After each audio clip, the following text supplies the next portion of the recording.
your girl Ash, and I am back with another video, and today I'm going to be reacting to The American Civil War by OverSimplified Part 1. Your girl is brushing up on her history. There is nothing wrong with relearning, and OverSimplified makes it so fun to just relearn. He just puts things together so creatively, and he just makes it funny while you're like just relearning, and I just love that. It's not boring at all. This video is actually 29 minutes long.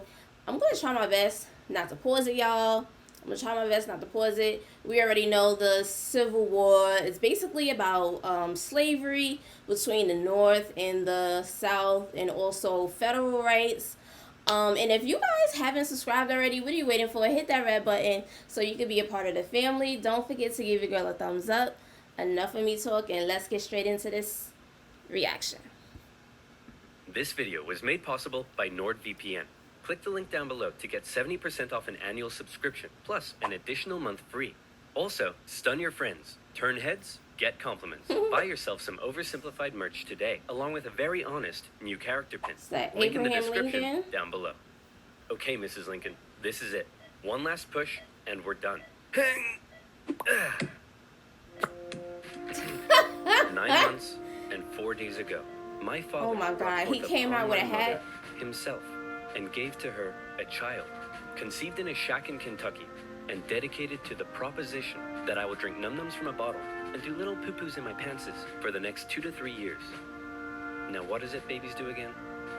Oh yeah.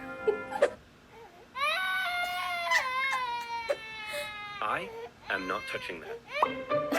I am not touching that.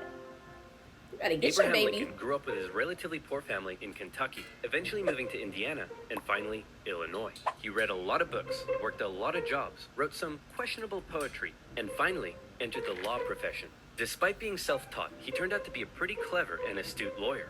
In one case, a guy claimed he witnessed a murder at night, and Lincoln was like, "How could you have seen anything in the dark? There was a bright full moon." A what? A bright full moon. Can you say that again, please? There was a bright full moon. A dim half moon? No, a bright full moon. That's funny, because according to this almanac, there was a dim half moon that night, which makes you a liar. Well, I got a bright full moon for y'all right here. Now that's what I call a rebuttal. He moved. Lincoln and his cheekbones weren't only interested in law, however. He also dabbled in the world of politics, serving as a legislator in both local and national assemblies. And what a time it was. Not even 100 years after the Founding Fathers wrote, "All men are created equal," politicians were already asking, "Yeah, but what does that mean exactly?" It means all men. Yeah, but what does that mean exactly? And not just that. States' rights versus the federal government. What are the executive powers of the president? Is cereal a soup? The Founding Fathers left some of these questions perhaps a little too open to interpretation. And the biggest question of them all was slavery, an ugly mark on what should have been a revolutionary new nation based on liberty and democracy. Thomas Jefferson had written a condemnation of slavery in the Declaration of Independence, but out of fear of losing Southern states' support, it was removed. Hey guys, do you think leaving this a little vague will create any unforeseen problems in the future? Cannonball! And those unforeseen problems were now beginning to rear their ugly heads. As the nation developed, the North and the South developed along two very different lines, and two very different cultural identities emerged. Northern cities began rapidly industrializing, while the Southern climate allowed for large plantations of labor-intensive crops. As a result, one half of the country didn't rely on slaves, while the other half had become economically dependent on them. In 1793, Eli Whitney's cotton gin caused the slave trade in the South to explode, while in the North, a growing abolitionist movement. That's why, like, a lot of, musicians, black musicians, they hated to travel to the South, but they had to travel everywhere, and it was so segregated in the South, and it wasn't something that they were used to, so when they had to travel to the South, all of that was like very, very foreign to them. Movement was taking root as general mistrust began to develop between the North and the South. As Northerners felt the South were hell-bent on expanding slavery, and fear spread throughout the South that the North wanted to take their slaves away. In 1819, there were 11 free states and 11 slave states. A perfect balance. A happy medium, a harmonious relationship. Hey guys, nice to meet you. I'm Missouri, and I would like to become the 23rd state. Hey buddy, welcome to the nation. We'll be happy to accept you as a free state. Oh no, you don't. You're trying to get one over on us. Missouri's gonna be a slave state. Okay, listen, why don't we just ask Missouri what it wants to be, and we slave state. Well, then, allow me to introduce to you the newest, freshest state on the scene, Maine. Hey, you can't do that, and you can't have any more slave states above this line. What? The issue of slavery is solved, and it will never come up again. A few years later, it came up again. You see, as America expanded westward, each new state or territory that was added threatened to upend the delicate balance between the slave and free states. If one faction managed to outnumber the other, it could gain an easy majority and force its own ideals on the opposing side, leaving a huge portion of the population feeling spiteful and oppressed. For a while, compromises kicked the can down the road and kept the volatile balance in check, as new free and slave states were roughly added in pairs. But then one loudmouth state just had to barge in and ruin everything as usual. The addition of Texas saw the United States enter into a war with Mexico, which they won, gaining a huge amount of land out west and creating even more problems. Hey guys, nice to meet you. I'm California, and I would like to become the 31st state. Hey buddy, welcome to the nation. We'll be happy to accept you as a southern slave state. Oh no, you don't. You're trying to get one over on us. California's gonna be a free state. Okay, listen, why don't we just ask California what it wants to be, and we can free state. Well, then, allow me to introduce to you the territories of New Mexico and Utah, able to freely vote for slavery themselves. Hey, you can't do that, and we can enter Northern Territory anytime we want to recapture escaped slaves. What? The issue of slavery is solved, and it will never come up again. And then it comes up again. It came up again. In 1854, a Democratic senator from Illinois wanted to build a really cool choo-choo train here and proposed that the territories of Kansas and Nebraska be created open to slavery, even though they were clearly above the Missouri Compromise line. Obviously, the northern states were like, hell no. But the southern Democrats who controlled Congress at the time were like, well, if you love liberty and democracy so much, then you should let them vote on whether slavery should be legal or not. And so it was. Huge numbers of pro- and anti-slavery settlers rushed to Kansas to sway the vote in their favor. And while they were all there, they began to beat the crap out of each other. One of those settlers was a man named John Brown, a former businessman who failed at just about everything he tried and went arguably insane. He was a radical abolitionist and dedicated much of his life to the Underground Railroad and freeing slaves. One night, in revenge for an earlier raid by pro-slavery forces, he and his sons killed a number of pro-slavery settlers in the territory, helping to kickstart years of violence known as Bleeding Kansas. Kansas and Nebraska both eventually voted in favor of outlawing slavery. But from here, the tension began to grow at a rapid pace. In 1852, author Harriet Beecher Stowe penned Uncle Tom's Cabin, a best-selling novel that exposed the terrible cruelty of slavery to the world. Oh, how awful. How morally corrupt a nation must be to allow such things to happen. Your Majesty, what should we do about all the starving children working in the coal mines? Nothing! In 1854, the Republican Party was formed, and Abraham Lincoln emerged as a leading figure. Southern Democrats viewed the new Republican Party with mistrust, believing it to be radical and abolitionist. In 1856, a politician named Charles Sumner gave a speech in Congress, calling out slave-owning Democrats with fiery language. If slavery was a woman, she'd be an ugly one. And the senator... So the Democrats was for the slavery and the Republicans wasn't? From South Carolina would like to boinker. Representative Brooks, do you have a rebuttal? Oh, I have a rebuttal, all right. Yeah, here's a rebuttal for you. Oh, come on. Surely this isn't allowed. I don't know. I'll have to consult the rule book. I can't find anything about caning a political opponent, but it says here I'm not allowed to wear women's underwear. Uh-oh. News of the violence on the Senate floor took the nation by storm. Southern slave owners sent Representative Brooks new canes to replace his now broken one. And on the floors of Congress, politicians carried weapons in self-defense, which is never a good sign. In 1857, the Supreme Court ruled in the Dred Scott case that all people of African descent, slave or free, could not be citizens, and therefore could not sue for their own freedom under any circumstances, undoing years of progress with the strike of a gavel. Now, within all this bitter debate over slavery, there were many nuances. North versus South, Republican versus Democrat, states versus the federal government. But let's strip all of that away. For 4 million individuals living in America, this wasn't about political intrigue or party alignment. it was about the basic human right to be free. Men, women, and children were stolen from their homelands and brought to the American continent, where for generations they were considered to be property, forced to live in poverty, and work from sunrise to sunset. Plantation overseers did whatever they felt was Raped, necessary to get the most out of their slaves. Punishments were often barbaric. Families were regularly separated, and parents could often only watch, as their children were auctioned off, never to be seen again. Thousands of slaves took the treacherous risk of running away, and abolitionists in the North helped many escape via the Underground Railroad as bounty hunters entered the North to chase them down. Leading figures within the abolitionist movement included many significant free black men and women. But it's important to note that for many of the anti-slavery white individuals in the North, opposition to slavery was often an economic issue, not a moral one, as many worried large plantations would take their lands and livelihoods away. Abraham Lincoln knew that slavery was a moral evil, and he regularly spoke out against it in powerful speeches that helped him rise through the ranks of the new Republican Party. He lamented at the hypocrisy of a great American nation meant to stand as a shining beacon of freedom, while also enslaving 4 million men, women, and children. He most famously declared in 1858 that a house divided against itself cannot stand, that one day slavery in America would end. However, even Lincoln was cautious in his opposition. He didn't want to outlaw it entirely, but simply prevent its expansion, so that given enough time, he believed it would naturally die out. Thankfully, history would force his hand.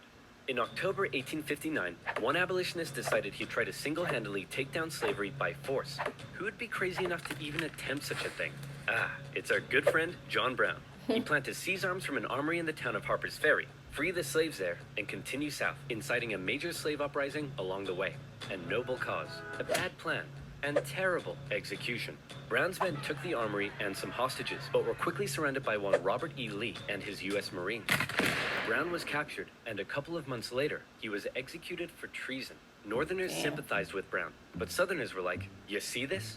They're coming for us. Soon, there'll be 1 million John Browns." 1 million John Browns? What on earth are you thinking about? A John Brown farm? Yeah, me too. To make matters worse, new northern free states meant now the southern states really were outnumbered, and they were beginning to feel bitterly spiteful and oppressed. Further fear began to spread in the South when news broke that a relatively unknown figure had just secured the Republican Party nomination for president. Abraham Lincoln, mostly well-liked among anti-slavery Northerners, had made some of the most powerfully worded speeches against slavery of any politician at the time. And now, there was a chance that he and his cheekbones could become president. For the South, that would be too much. In the 1860 election, Lincoln's name didn't even appear on the ballot in 10 southern states. But much to their horror, when the final results came in, Lincoln had won by an electoral college landslide. Lincoln himself tried to calm their fear. How many times do I have to tell you, I'm not gonna take away your slaves? Yeah, right, Honest Abe. We've had enough of you Northerners. We're gonna go form our own country. You can't do that. Why not? I'm gonna be so honest with you guys. I didn't know that Abraham Lincoln was a Republican. I did not know that. Oh, that's terrible, right? Well, if you had won the election, would it be okay for us to leave? Of course not. Well, why not? Because that's not how victim mentality works. Many states felt that when they joined the Union, they always withheld the right to leave it whenever they pleased. Many people living in 19th century America often felt more loyalty to their state than to the nation. And now, with the South feeling like it had lost its voice in the federal government, they were out of here. South Carolina was the first to go, and over a period of 6 months, one by one, 11 slave states officially seceded from the Union, with just 4 contested border states opting to remain. The seceding states issued a number of official documents justifying their secession. South Carolina proclaimed that it was northern states' hostility to slavery that rendered the federal government illegitimate. Mississippi declared that their position was thoroughly identified with the institution of slavery. And in a speech, the Confederate vice president stated that the new Confederate government rested upon what he called the great truth of racial inequality. Revered American generals, such as Robert E. Lee, opted to side with their states over the Union. And with all the chaos, one New York lawyer wrote that rather than a bald eagle, America's national bird should be a debilitated chicken. And hey, I kind of like that. One man, watching the crisis unfold, knew it would be his job to solve it. Lincoln was just about to hop on a train and become the President of the United States of America. Hey man, you're hella ugly. Grow a beard or something to hide that face. Good idea. The beard. Still ugly. With assassination plots already underway, Lincoln had to travel to Washington, D.C. under heavy disguise and protection.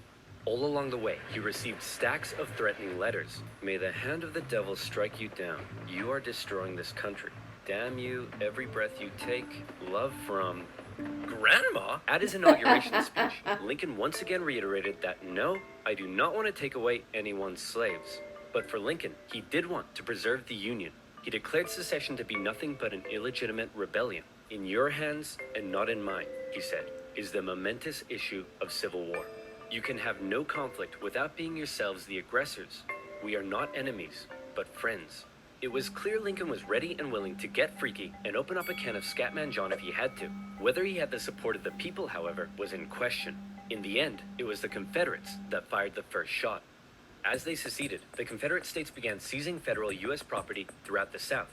Off the coast of Charleston, South Carolina, was one such federal property, Fort Sumter, held by a measly, undersupplied U.S. force.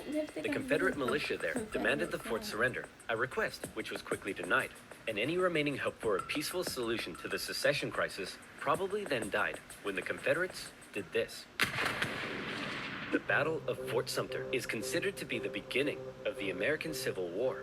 Many of the Confederates there also considered it to be the end of the American Civil War. They hoped Old Abe would just sigh and say, okay, you win.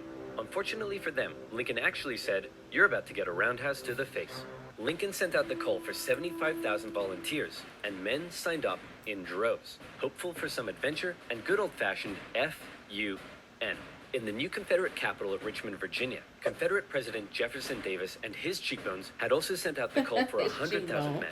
As ever, both sides hoped for a quick end to the war. Is it over yet? No, Jimmy, it's been 1 week. Is it over now?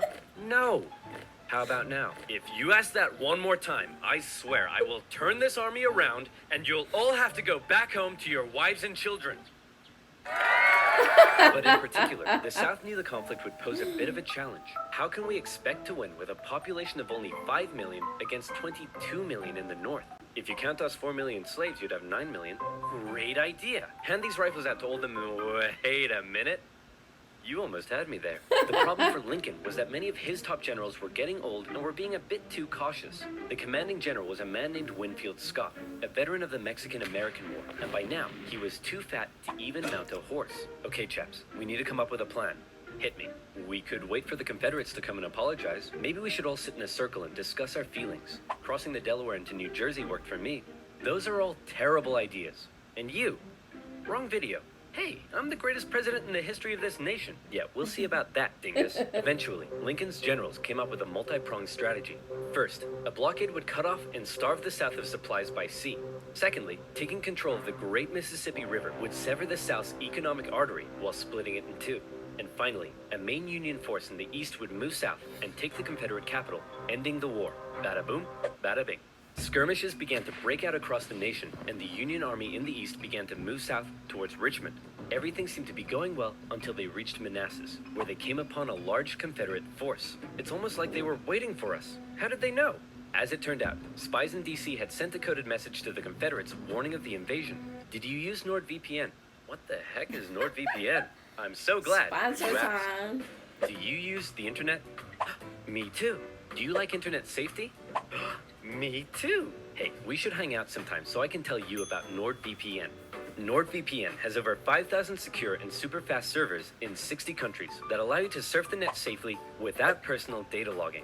Not only does it help you stay secure, but with just a click of a button, you can take a quick trip to Sweden and enjoy some Nordic crime dramas. Is there some amazing content on YouTube that's still blocked in your country? Wait, did Not that to just fear. say Netflix? NordVPN is here. NordVPN gives you access to all of these amazing features, and it has a 30-day money-back guarantee. So click the link in the description below, nordvpn.com/oversimplified, and use promo code OverSimplified to get 70% off an annual subscription. That's only $3.49 a month, plus an additional month for free.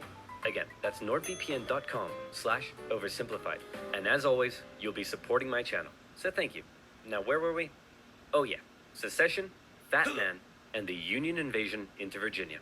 The two sides encountered each other at Manassas, and both geared up for the first major battle of the Civil War, the First Battle of Bull Run.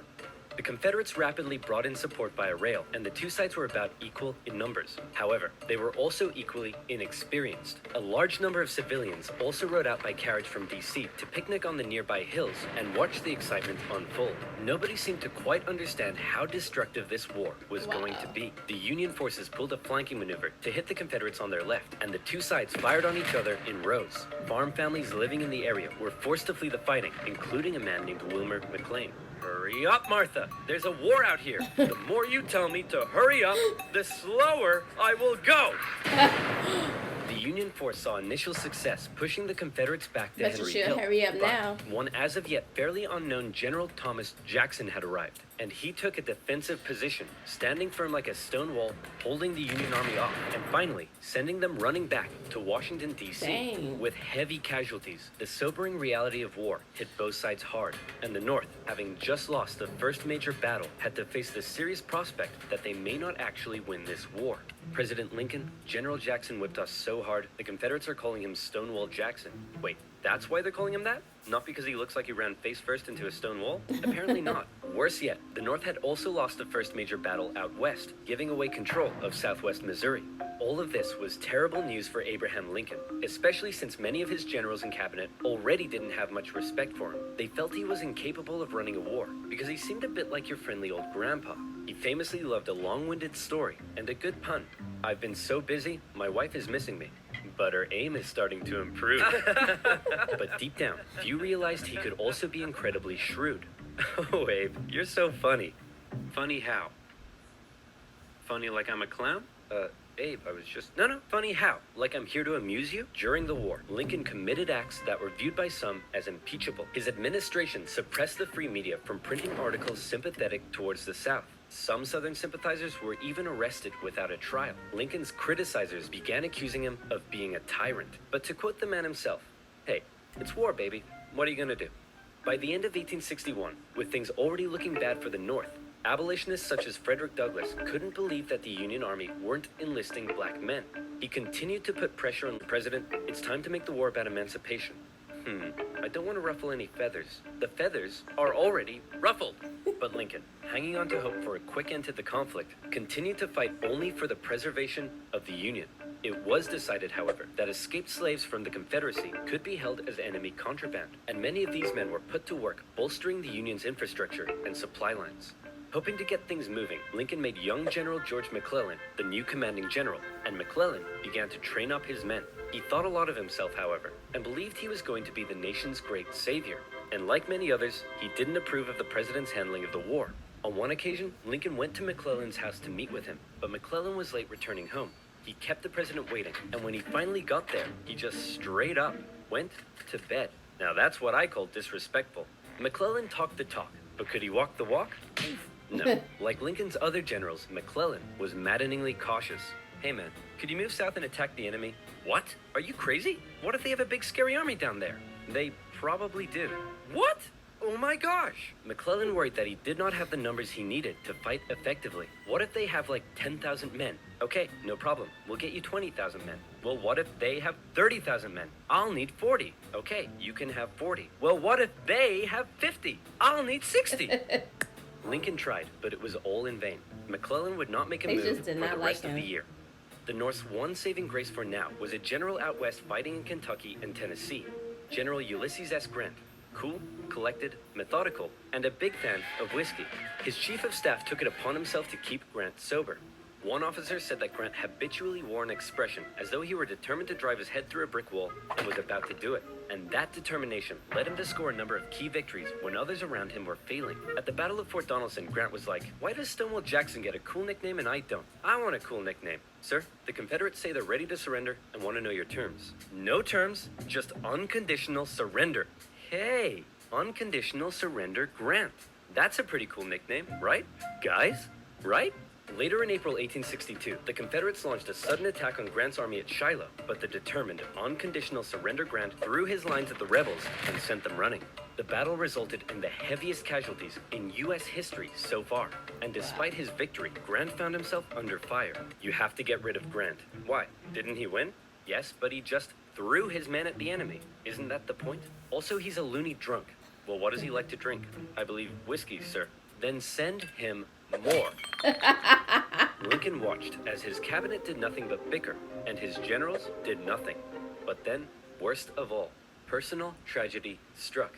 Lincoln's young son, Willie, very much loved by the president, died of typhoid fever at the age of 11. Wow. Lincoln was a sensitive man and was heavily affected by the loss. His wife was inconsolable.